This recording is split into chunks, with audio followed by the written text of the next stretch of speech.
John Brennan served as CIA Director during the Obama administration. He's now NBC's Senior Intelligence and National Security Analyst. Director Brennan, good morning. You spent your life assessing these threats. What we saw this week didn't look like America. It looked like some faraway coup. The Trump supporters with extremist views right now online are emboldened. They're vowing that they're not done, that there's more to come. So in your eyes, was this the beginning of something, or is this the end of something? Good morning, Peter, Kristen. Well, I think it may be both. I think it is the start of a renewed effort on the part of those supporters of Donald Trump to try to take their battle to Washington. Clearly, there was a massive security failure earlier this week, and I believe now that the Capitol is going to be very well prepared and very well defended to prevent any type of violence from taking place. But I also do see this as the end of the beginning of the end of the Trump era. I think there has been a reckoning within this country of just how divisive and how much he has divided us as a country. And so therefore, I think there is going to be a new dawn in 12 days that Joe Biden is going to try to bring to the White House and to this country.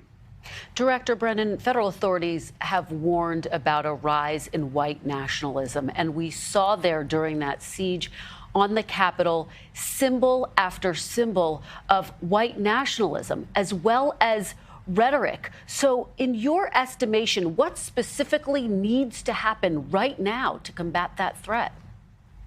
Well, I think there has to be a unanimous denunciation of any type of use of violence. And there is a growing concern about this white nationalism and these militia groups that are trying to take action into their own hands.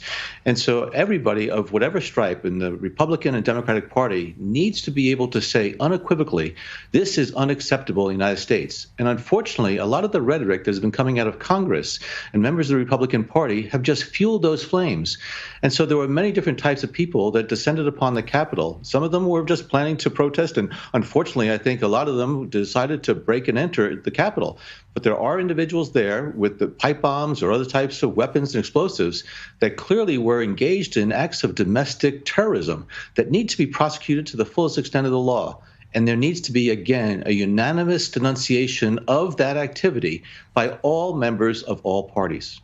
Director Brennan, 11 days to go, as you note. Some of the president's supporters are vowing round two. They are naming dates that they'll be back. What's your biggest concern in this next week and a half? Well, I think there's concerns about individuals who unfortunately have tremendous access to weaponry and can bring that into the nation's capital. And so, again, I think there was a failure to prepare adequately for the events of this past week. Now, the inauguration is going to be managed by the U.S. Secret Service. I think they're going to be working very carefully with the Capitol Police and FBI and others. And so there's a lot of work between now and Inauguration Day that there has to be sweeps of the Capitol building because of the access that these individuals had to it, the surrounding areas, and also the various state and local law enforcement and security elements need to be working to find out who actually is planning this. There's so much that is out there on social media platforms that the events of this past week should not have come as a surprise to anybody with a security responsibility. And so they have to continue to work on these issues and look for those notes and indications that they're going to carry out these acts of violence and stop them before they even get near the Capitol. Yeah, we know that federal authorities will be focused on the inauguration. Director Brennan, thank you so much for your perspective this morning. Really appreciate it.